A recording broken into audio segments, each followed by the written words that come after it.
오늘 하나님께서 우리에게 주시는 말씀은 5월 8일 수요일 본문입니다. 시편 7편 1절부터 17절 말씀 저와 여러분이 한 절씩 교독해서 읽겠습니다. 주 나의 하나님, 내가 주님께로 피합니다. 나를 뒤쫓는 모든 사람에게서 나를 구원하여 주시고 건져 주십시오. 그들이 사자처럼 나를 찢어 발기어도 나의 목숨 건져줄 사람이 없을까 두렵습니다. 주 나의 하나님, 내가 만일 이런 일을 저질렀다면 벌을 내려 주십시오. 내가 손으로 폭력을 행했거나 친구의 우정을 악으로 갚았거나 나의 대적이라고 하여 까닭 없이 그를 약탈했다면 원수들이 나를 뒤쫓아와서 내 목숨을 덮쳐서 땅에 짓밟고 내 명예를 짓밟아도 나는 좋습니다. 셀라. 주님 진노하며 일어나시고 내 대적들의 기세를 꺾어 주십시오. 하나님 깨어나셔서 판결을 내려 주십시오. 문민족들을 주님 앞으로 모으시고 주님께서는 그 높은 법정으로 돌아오십시오. 주님께서는 뭇백성들을 판단하시는 분이시니 내 의와 내 성실함을 따라 나를 변호해 주십시오. 악한 자의 악행을 뿌리 뽑아 주시고 의인은 굳게 세워 주십시오. 주님은 의로우신 하나님, 사람의 마음속 생각을 낱낱이 살피시는 분이십니다. 하나님은 나를 지키시는 방패시요 마음이 올바른 사람에게 승리를 안겨주시는 분이시다. 하나님은 공정한 재판장이시요 언제라도 악인을 벌하시는 분이시다. 뉘우치고 돌아오지 않으면 칼을 갈고 활을 겨누어 심판을 준비하신다. 살상무기를 준비하시고 화살 끝에 불을 붙이신다. 악인은 악을 잉태하여 재앙과 거짓을 낳는구나. 함정을 깊이 파지만 그가 만든 구덩이에 그가 빠진다. 남에게 준 고통이 그에게로 돌아가고 남에게 휘두른 폭력도 그의 정수리로 돌아간다. 함께 읽습니다. 나는 주님의 의로우심을 찬송하고 가장 높으신 주님의 이름을 노래하련다. 아멘. 오늘 시편 7편의 말씀은 다윗의 시라고 우리 1절 앞에 보면 적고 있습니다. 다윗의 시가요이라고 되어 있는 시이고, 시가요는 어떤 용어인지 후대에 살고 있는 우리로서는 자세히 알 방법이 없다고 우리 해설하에 놓고 있습니다. 또 베냐민 사람 구시가 한 말을 듣고 다윗이 주님 앞에 부른 애가라고 되어 있습니다. 베냐민 사람 구시 또한 다른 성경에서 나오지 않아 정보가 없습니다.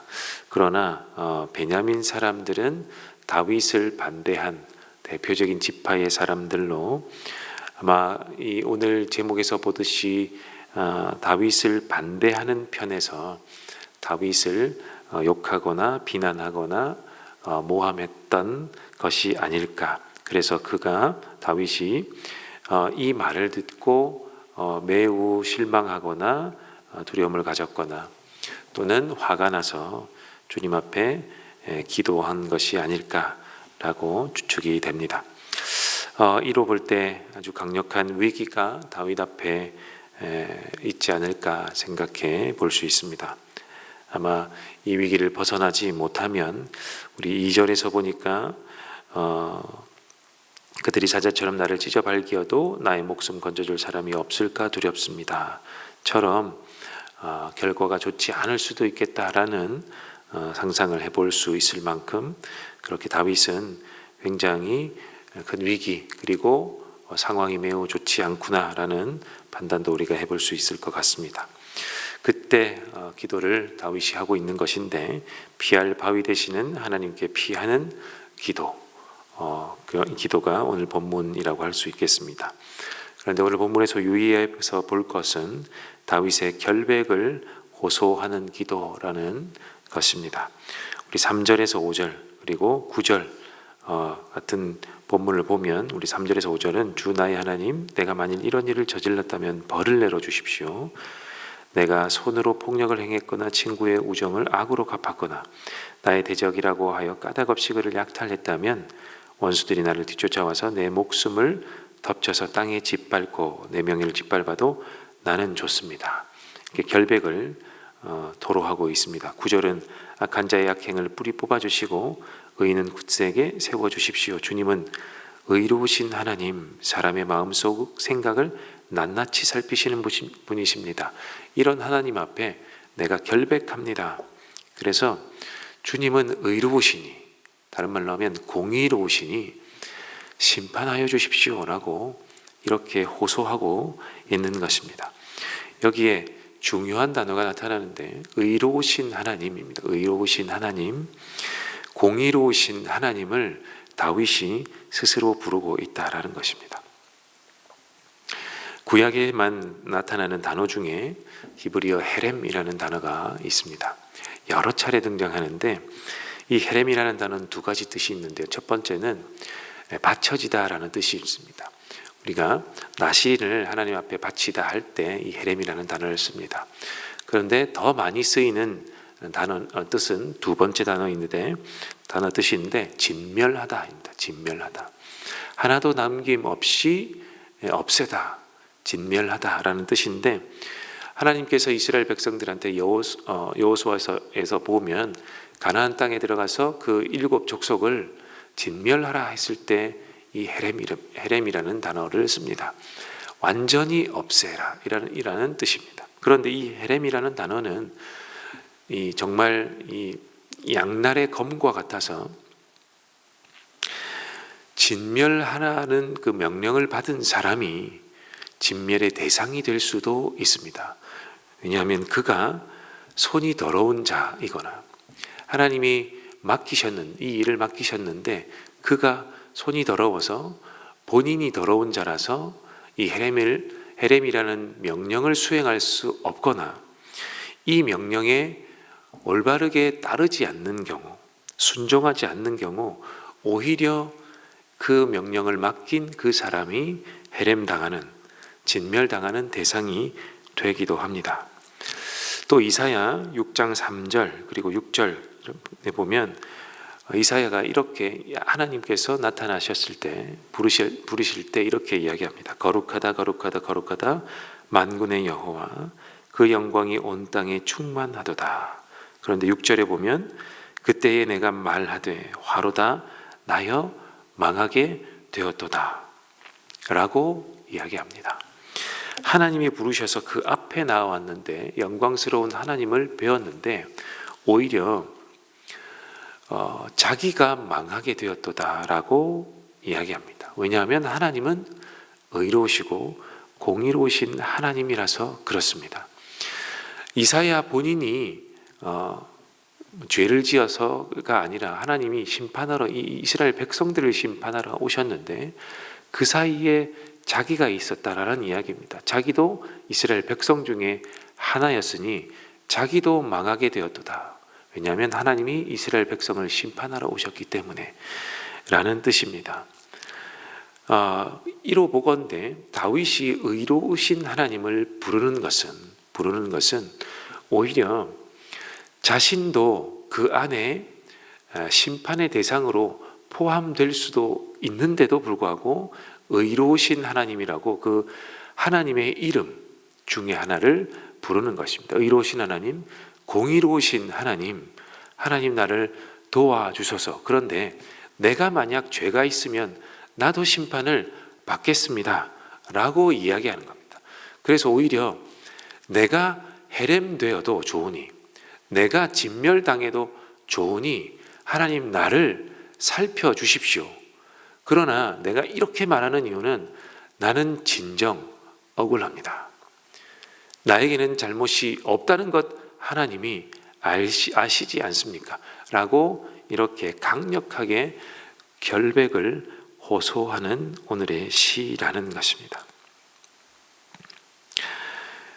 정말 강력하게 나는 무죄합니다 하나님, 나의 억울함을 풀어주십시오 라고 이렇게 호소하는 기도문으로 오늘 읽어주시면 되겠습니다. 시편 7편은요.